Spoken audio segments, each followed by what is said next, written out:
본 컨텐츠는 매니페스트 1. 특수교육 영역별 선택형 기출 분석집을 활용하기 위한 수업입니다. 관련된 문제를 보면서 우리가 어떻게 선택형 기출 문제를 보아야 할지, 어떻게 정리할지에 대한 수업입니다. 그럼 지금 바로 시작하겠습니다.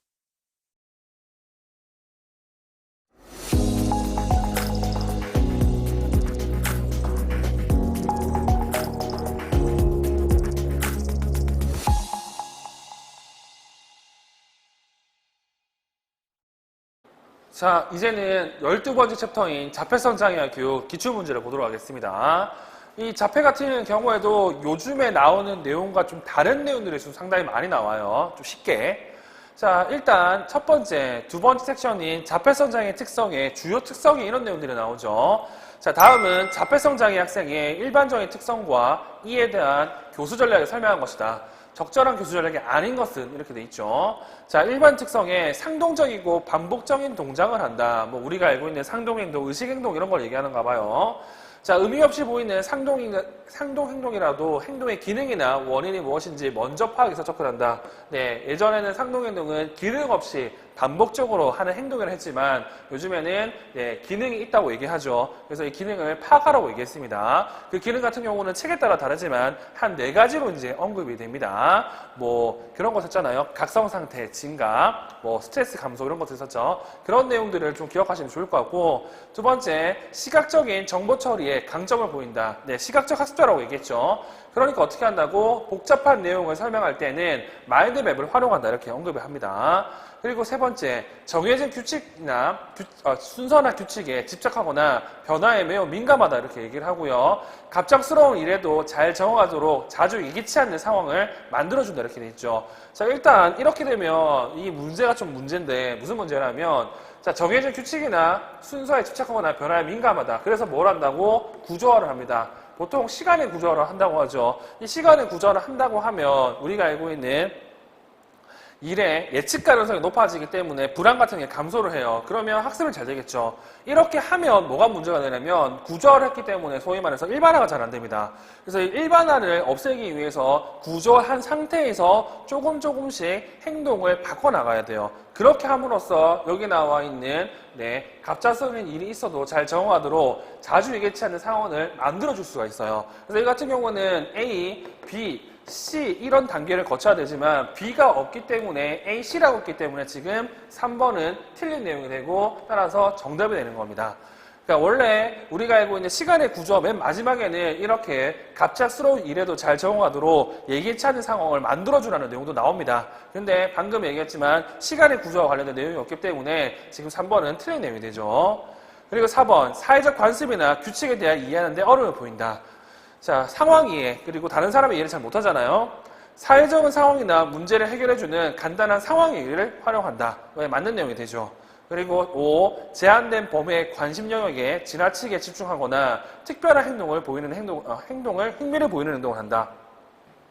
학생이 보이는 특별한 흥미를 강점으로 이해하고 이를 동기로 활용할 수 있는 교수 방법을 찾아본다. 그래서 요즘에는 이러한 지나치게 집중되는 흥미, 관심, 동기를요 이렇게 학생의 학습 참여를 할 수 있도록 방법으로 많이 이용을 합니다. 그래서 여러분들은 이 5번에 있는 이 교수 전략을 좀 기억해 두시고 정답은 3번이라는 것도 좀 확인하시면 됩니다.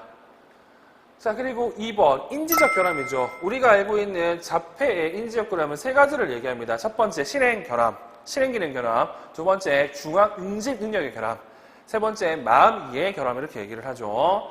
자, 다음은 자폐성 장애의 특징을 설명한 것이다. 가, 나에 해당하는 특징으로 옳은 것은 가, 스스로 계획하는데 어려움이 있고 억제력이 부족해서 하고 싶은 일을 충동적으로 함으로 부적절한 행동을 하게 된다. 또한 생각과 행동의 융통성이 부족해서 학습 내용에 일반하는데 어려움이 있다 이렇게 돼 있죠. 눈에 띄는 게 뭐냐면 억제력이에요. 아까도 얘기했지만 이 억제력과 관련된 게 실행기능이잖아요. 그래서 가 같은 경우는 실행기능이 부족해서 나타나는 현상입니다. 그래서 기억할 건 실행기능은 문제 해결력과 관련이 있고요. 그래서 얘 같은 경우에는 이렇게 융통성도 없고 일반화하는데도 어려움이 갖습니다.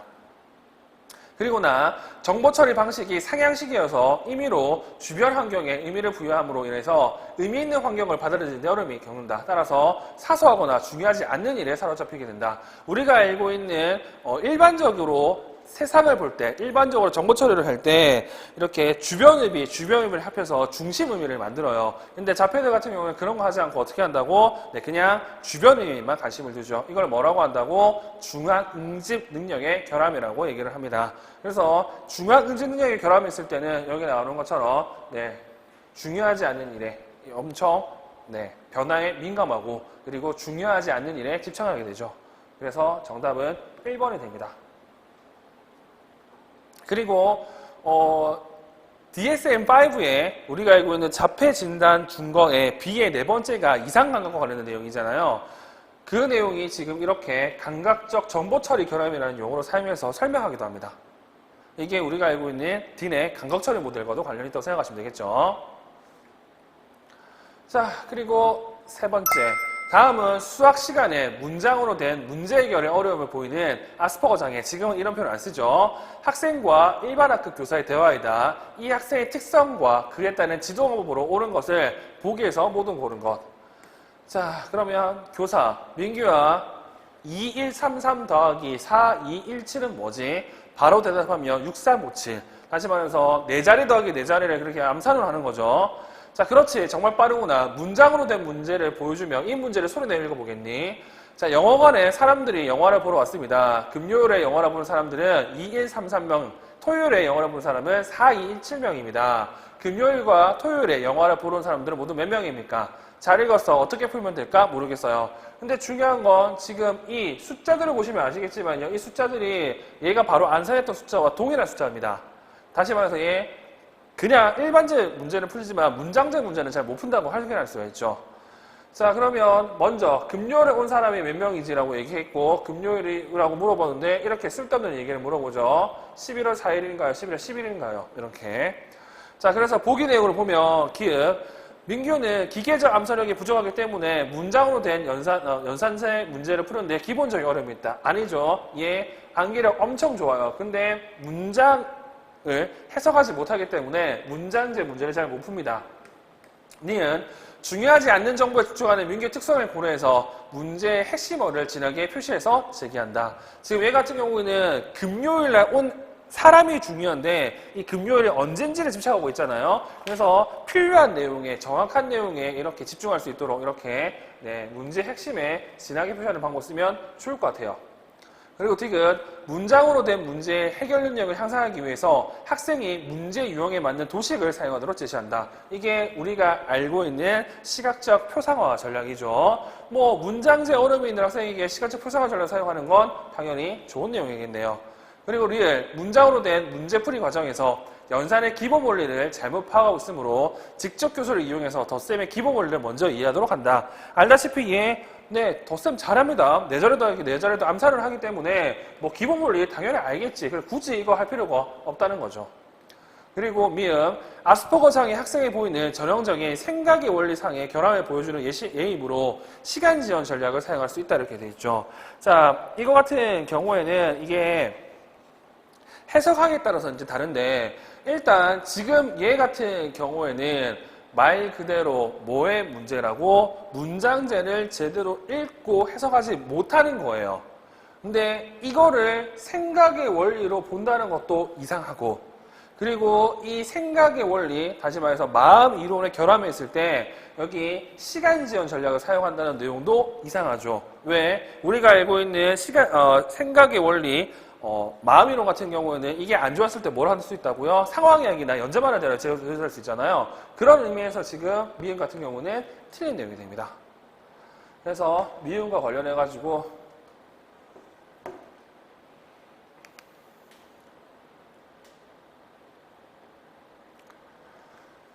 제가 구체적으로 이런 내용들을 써놨거든요.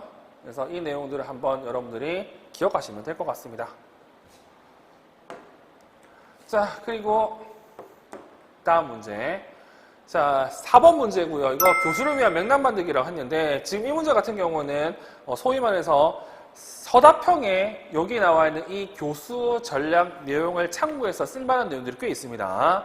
자, 4. 유치원 통화학급에 있는 자폐성 장애 유아 은수와 발달지체 유아 현주, 일반 유아들 사이에 일어난 상황 및 교사의 지도 내용에 대한 교수 전략을 바르게 연결한 것을 모두 고른 것은 자, 기획, 상황 및 지도 내용을 보시면 은수는 간식 시간 전인 이야기 나누기 시간을 간식에 달라고 때를 쓰며 온다.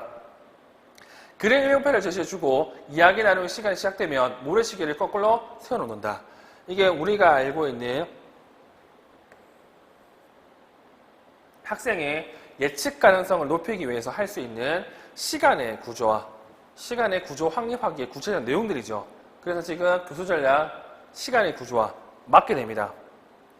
그리고 니은, 은수는 머리카락 잡아당기기에 집착해서 옆에 있는 친구의 머리카락을 당겨 올린다. 은수와 다른 유아들에게 적절한 사회적 행동을 가르칠 수 있는 주제로 대본을 만들어 상황에 맞는 역할을 하도록 한다. 뭐 사회극 놀이 이런 거 되어 있는데 이거는 유튜브에서 나오는 거고, 뭐 우리가 뭐 알고 있는 내용으로 본다면 역할 놀이 이런 걸로 볼 수도 있겠죠. 그래서 지금 니은 또한 맞게 됩니다. 역지사지를 배울 수 있잖아요.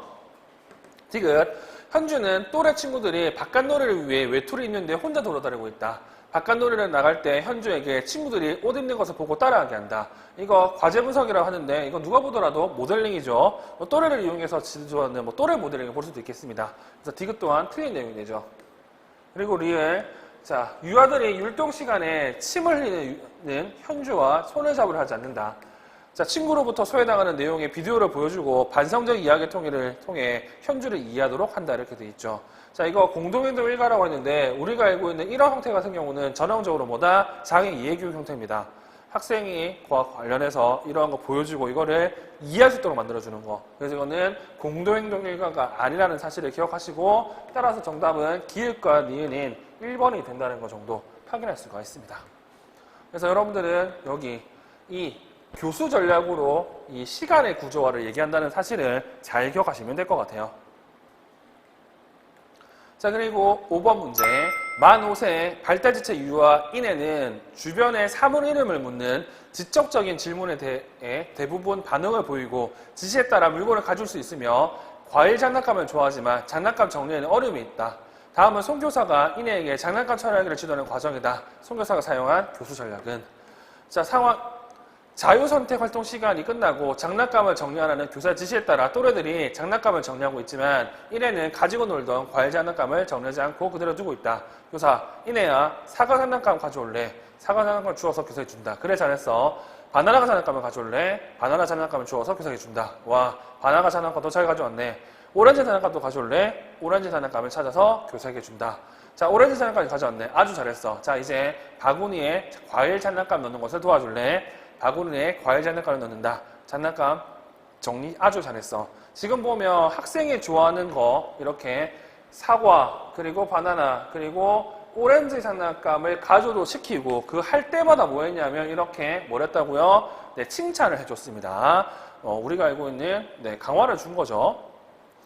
자, 근데 얘가 못하는 거 뭘도 시켰다고요? 이렇게 바구니에 장난감 넣는 거 시켰어요. 근데 얘는 할 때마다 강화를 받았기 때문에 뭐가 생겼다고? 행동 타성이 생겨서 학생이 못하는 걸 하도록 만들어줬잖아요.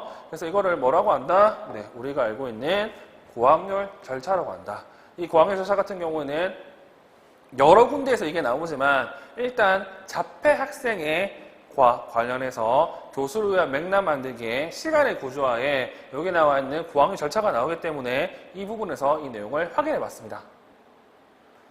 자, 그리고 6번 팩스가 나오죠. 보기는 구어가 저러 발달되지 않았을 뿐만 아니라 비언어적 의사소통에도 어려움을 보이는 동문회에게 유교사가 팩스를 지도한 방법의 예시다. 지도 절차의 순서도 제시한 것은 기억할 건 여기 구어가 발달되지 않았을 때 쓸 수 있는 게 팩스다. 자, 이 팩스 같은 경우에는 뭐 책마다 내용이 다르지만 현재 해설 자료 내용을 살펴보시면요. 제가 예전 책에 나와 있는 이 팩스 단계를 이렇게 실어 두었습니다. 이 팩스 단계 같은 경우는 지금은 엄청 자세하잖아요. 그래서 제가 말씀드린 것처럼 1단계 같은 경우에는 2명의 교사가 필요하고 신체적 촉진만 하고 언어 촉진하지 않고 2단계 같은 경우에는 뭐 학생과 카드 그리고 교사와 학생 거리를 점점 넓혀 나가는 거 하고 3단계 같은 경우에는 지가 좋아하거나 지금 필요한 그린카드를 찾아오는 식별하는 활동을 한다고 말씀드렸고 4단계 같은 경우에는 문장을 만들어보는 주세요 카드를 이용해서 문장을 만들어보도록 한다고 말씀을 드렸죠. 그래서 1단계, 4단계가 요구하기라고 말씀드렸잖아요. 자, 이 사실을 살펴보고 우리는 여기 나와 있는 보기 내용을 좀 보도록 하겠습니다. 자, 보기 내용을 보시면요. 일단 먼저 뭘 해야 되느냐. 학생에게 그린카드와 그리고 물건을 1대1로 교환할 수 있다는 사실을 알려드려야 됩니다. 그게 니은에 있는 동건이가 원하는 그린카드를 교사에게 주면 해당하는 사물을 주어 교환 개념을 알도록 한다. 그래서 이 교환 개념을 지도하겠죠.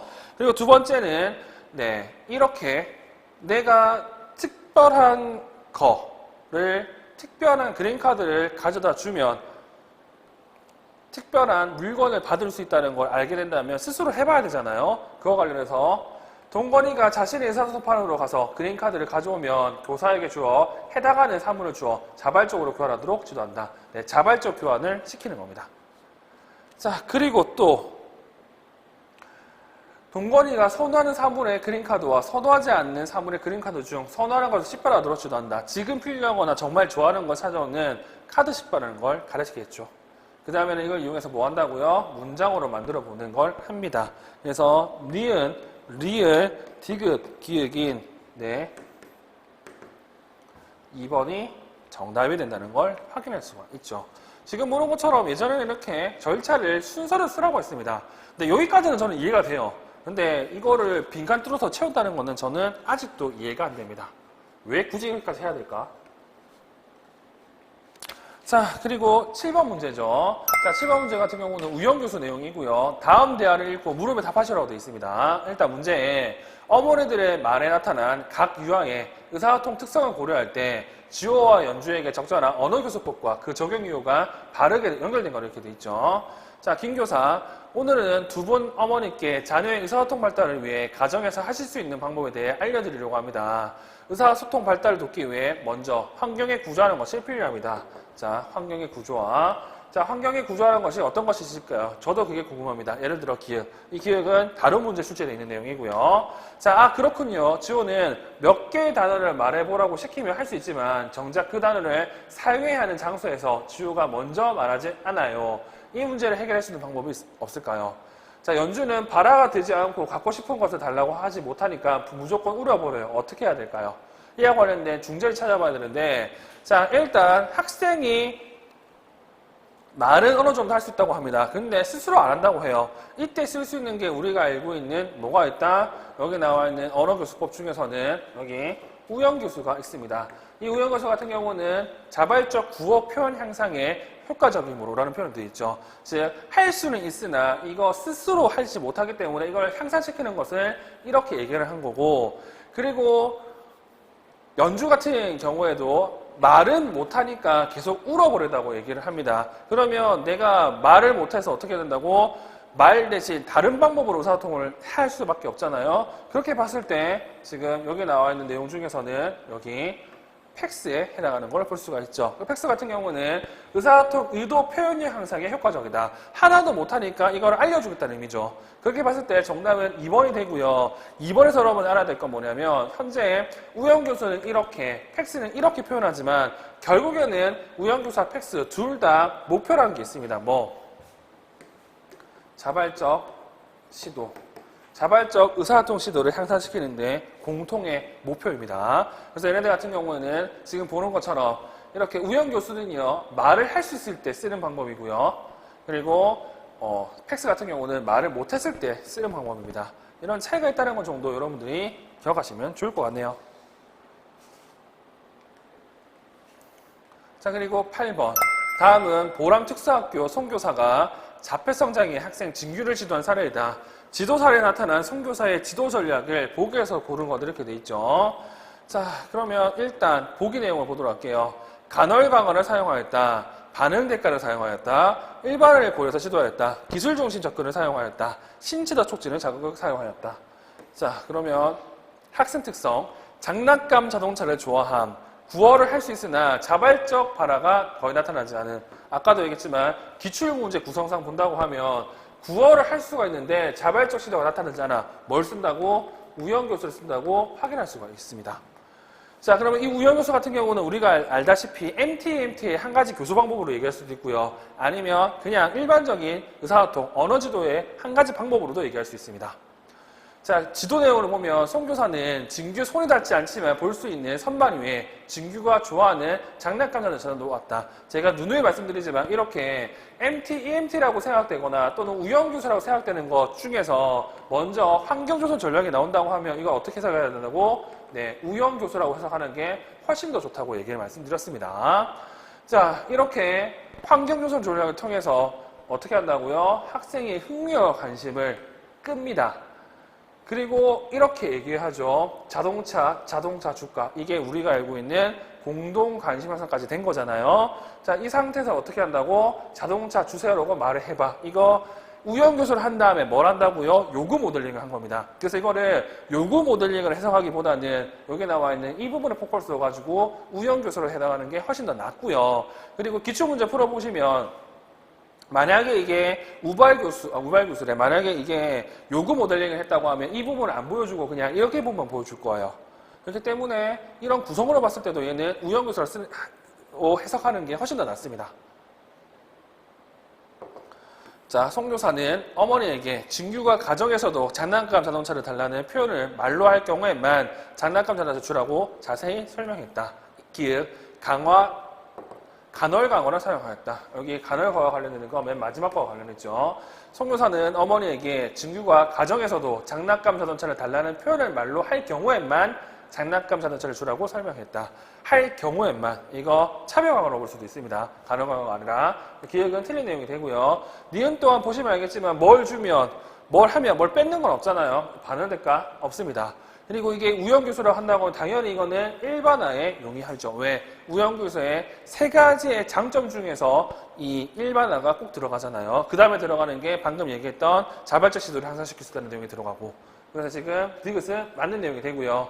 그리고 리을 기술 중심 접근법을 사용했다라고 나오는데 이 기술 중심이라고 표현 쓰는 거는 우리가 알고 있는 여러 가지 자폐와 관련된 중재들을 분류를 한 게 있어요. 그 분류 방법 중에서 하나가 기술 중심이고 보통 이 기술 중심은 우리가 알고 있는 대부분의 PBS 기반으로 둔 걸 얘기하거든요. 그래서 지금 해설 자료를 보시면 이런 내용들이 언급이 되어 있습니다. 기술 중심 접근이라고 해가지고요. 여기 보시면 이런 내용이 있죠. 자, 여기 기능적 의사소통 훈련, 비연속 개별 시행 훈련, 자연 언어 패러다임, 우연교수, 팩스, 그리고 중심 반응 훈련 이런 것들이 우리가 알고 있는 기술 중심 접근법입니다. 아까도 얘기했지만 대부분이 PBS와 관련된 내용이라는 걸 확인할 수가 있습니다. 자, 그렇게 봤을 때 기술 중심 접근법이라고 확인할 수도 있고요. 그리고 이거 보시면 아시겠지만 신체 촉진 없습니다. 뭐만 있냐면 요구 모델링을 봤을 때도 모델링이 있기 때문에 촉진도 신체 촉진이 아니라는 걸 확인할 수가 있죠. 그래서 정답은 디귿과 리을이 4번이 된다는 거 정도.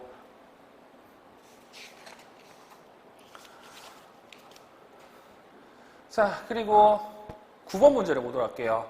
다음은 자폐성 장애 학생 A와 B의 언어 특성이다. 학생들의 의사소통 능력 향상을 위해 가장 적절한 중재 방법은 자, A.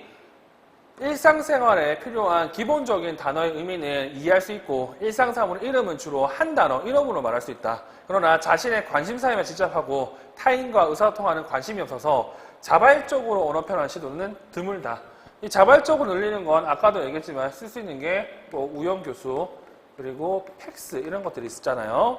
자, 그리고 B. 학생 B는 학교 일과에서 교사나 친구들과 얘기할 때는 주로 두 단어, 이어문으로 의사소통할 수 있다.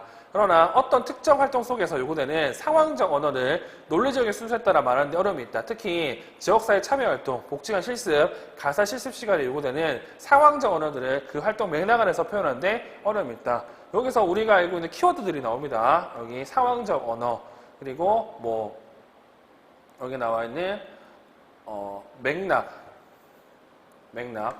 자, 상황적 언어를 자연스러운 환경에서 또는 약간의 구조화된 환경에서 학생들에게 스크립트를 통해서 지도하는 것을 우리가 알고 있는 스크립트 활용 언어 중재 또는 잘 쓰라고 이렇게 얘기하잖아요. 그렇게 봤을 때 지금 A 같은 경우에는 우연교수 팩스가 없기 때문에 우연교수를 포함하는 환경중심 언어 중재가 될 거고 B 같은 경우는 스크립트 활용 언어 중재가 될 겁니다. 그래서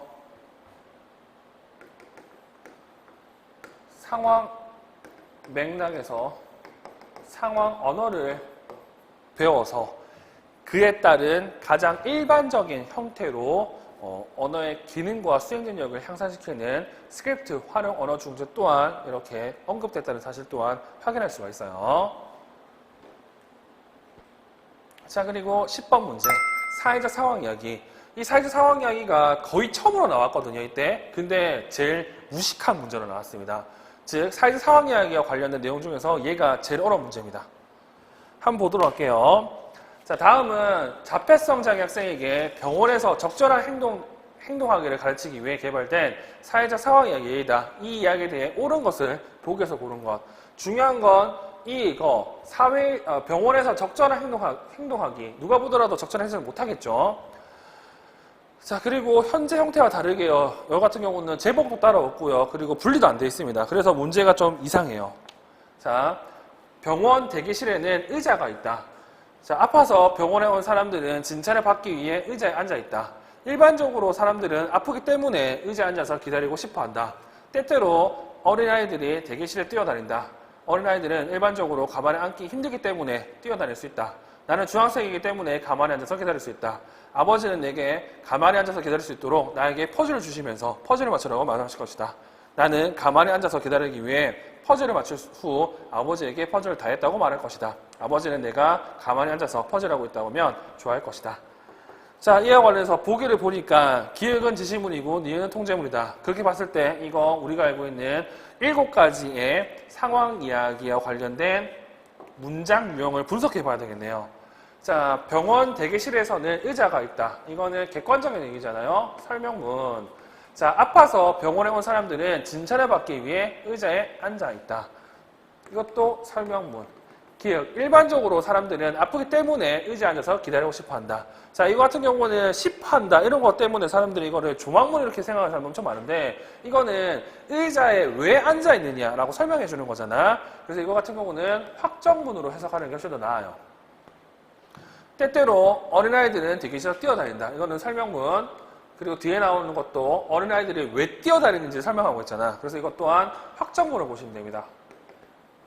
나는 중학생이기 때문에 가만히 앉아서 기다릴 수 있다. 이게 우리가 알고 있는 뭐다? 얘가 병원에서 적절하게 행동할 수 있도록 알려주는 뭐라고요? 지시문이 됩니다. 아버지는 내가 가만히 앉아서 기다릴 수 있도록 나에게 퍼즐을 주면서 퍼즐을 맞춰라 하고 말하실 것이다. 이거는 아버지가 나한테 하는 행동이기 때문에 협조문이 되고요. 니은 같은 경우에는 나는 가만히 앉아서 기다리기 위해 퍼즐을 맞춘 후 아버지에게 퍼즐을 다 했다고 말할 것이다. 이거는 이거는 지시문 다음에 나와 있는 이걸 다시 한번 상기시키기 위해 사용되는 통제문에 해당합니다. 그리고 아버지는 내가 가만히 앉아서 퍼즐하고 있다면 좋아하실 것이다. 조항문이 되죠. 이 같은 경우는 현재 언급되어 있는 형태가 좀 다르기 때문에 해석하는데 많이 어려움이 있습니다. 일단 기억, 이거 아까 제가 확정문을 했죠. 그래서 지시문은 아니에요. 그리고 니은, 이거 통제문이라고 말씀드렸죠. 지금 여기 나와 있는 내용이 지시문이고 학생이 해야 될 내용이고 이 해야 될 내용을 나는이라는 주어를 써가지고 내가 조금 더 부연 설명해서 다시 쓴 거를 생각한다고 하면 통제문이라고 볼 수도 있습니다. 그리고 상황 이야기는 알다시피 개별화된 인지적 중재 방법이고요. 그리고 얘 같은 경우에는 상황 이해와 다른 사람의 생각, 느낌, 감정들을 아는 게 가장 1차적인 목표예요. 그래서 보통은 이렇게 행동을 기술하기 위해 사용되는 건 아니라고 얘기합니다. 물론 방금 얘기했지만 상황을 이해하고 그에 대해서 다른 사람의 생각, 느낌, 감정을 안다고 하면 그걸 할 수는 있습니다. 근데 우선적인 내용은 아니라는 거. 그래서 여기 나와 있죠. 학생들의 사회적 상황과 다른 사람의 입장을 이해할 수 있도록 돕는 거. 그래서 정답은 니은과 디귿과 미음이고요. 그래서 4번이 정답이 되는데 현재 이 문제를 지금 제가 하는 것처럼 여러분들이 분석할 수 있다고 하면 사회적 상황 이야기는 안 틀릴 겁니다. 그래서 이 문제가 제가 보기에는 현재까지 나와 있는 사회적 상황 이야기 중에서 가장 어려운 형태라는 것 정도는 알고 있으면 될 것 같네요. 자, 그리고 11번 중심 반응 훈련 PRT네요. 자폐성 장애 학생의 사회적 의사소통 지도 방법 중 하나인 중심축 반응 훈련에 대한 적절한 지수를 보기에서 모두 고른 것. 기억, 특정한 사회적 상황과 그에 대한 적절한 반응을 설명해주는 이야기를 지도한다. 이거 알다시피 상황 이야기입니다. 상황 이야기와 관련된 이유이기 때문에 얘는 틀린 게 되죠. 니은 자연적 환경에서 발생하는 다양한 학습 기회와 사회적 상호작용에 반응하도록 지도한다. 뭘 통해서? 중심 반응을 지도해서. 그래서 우리가 알고 있는 중심 반응의 목적이 이거죠. 자연스러운 환경에서, 일상적인 환경에서 학생이 기능 수행과 그리고 다양한 반응을 할 수 있도록 만들어주는 게 중심 반응 훈련의 목적이라는 거. 그래서 이게 목적 또는 목표가 됩니다. 디귿, 학습 상황에서 습득한 중심축 반응을 유사한 다른 상황에서 볼 수 있도록 일반화를 강조한다. 이거는 맞는 내용이 되겠죠. 일반화를 하기 위해서 이러한 중심 반응을 가르치자는 거잖아요. 그리고 리을, 동기화, 환경 내 다양한 단서에 대한 반응, 자기주도 그리고 자기관리 능력의 증진에 초점을 둔다. 알다시피 우리가 알고 있는 일반적으로 얘기하는 중심 반응 훈련 같은 경우는 동기, 복합단서, 자기주도, 그리고 자기조절, 자기관리가 있잖아요. 이렇게 봤을 때 리을 또한 맞는 내용이 됩니다. 그래서 정답은 니은과 디귿과 리을이 되겠죠. 그래서 5번이 정답이 됩니다. 이렇게만 나와도 PRT 쉬운데 PRT 문제가 요즘에 가장 어렵습니다. 자, 그리고 12번 문제를 보도록 할게요. 자, 12번 문제. 사회적 의사소통 능력의 결함으로 인해 대인관계에 다양한 부적응 행동을 보이는 자폐성 장애 학생을 중재하기 위해 교사는 다음과 같은 지원 전략을 세웠다. 가나에 해당하는 가장 적절한 중재 기법을 고른 것. 자, 자연스러운 상황에서 사회적 의사소통 기술을 지도하며 문제 행동의 발생을 예방함과 동시에 습득한 기술을 다른 사회적 기술로 확장시켜 학생 스스로 환경적 문제에 대처하도록 한다. 자, 이거 같은 경우에는 아까도 얘기한 것처럼 이러한 자연스러운 환경에서 뭘 한다고요? 그게 필요한 기능과 그리고 다양한 반응을 할 수 있도록 만들어주는 중심 반응 훈련이라고 볼 수 있죠. PRT라고. 자, 그리고 문제 행동과 동일한 기능을 가진 수용 가능한 교체 기술을 가진다. 이건 누가 보더라도 기능적 의사소통 훈련 FCT라고 볼 수 있고요. 그리고 문제 행동의 발생 빈도를 평가하고 문제 행동에 대한 반응적 중재 방법을 마련한다. 이건 누가 보더라도 우리가 알고 있는 기능 평가, 기능 분석 이런 것들을 볼 수가 있겠네요. 그래서 그런 의미에서 본다고 했을 때 정답은 이런 거가 되겠죠. 중심축 반응 훈련, 그리고 기능적 의사소통 훈련, 그리고 교수적 접근, 소고, 차별 강화 이런 것들이 지금 눈에 띄는 내용입니다. 이 중에서 여러분들이 확인할 내용이 뭐가 있냐면 여기 FC라고 해서 촉진적 의사소통이 나옵니다. 얘가 여기만 나오는 게 아니라 중도중복장애 의사소통 관련된 내용에서 나오는데 일단 얘는 자폐에서는 별로 안 중요합니다. 어디서 중요하다고? 중도중복장애에서는 중요하거든요. 알다시피 중도중복장애 학생이 나는 의사소통 할 의사는 있어. 근데 몸이 안 움직여가지고 우리가 알고 있는 AAC를 잘 사용하지 못했을 때 원조자 형태를 개입해가지고 어떻게 한다고? 학생을 손을 잡고 학생을 도와줘가지고 AAC를 사용할 수 있도록 만들어주는 거거든요. 그래서 이 FC 같은 경우에는 여기보다는 중도중복장애에 관련된 의사소통 방법으로 저것을 강조하기 때문에 해당 내용 정도는 여러분들이 꼭 확인하시는 게 좋을 것 같네요. 됐죠?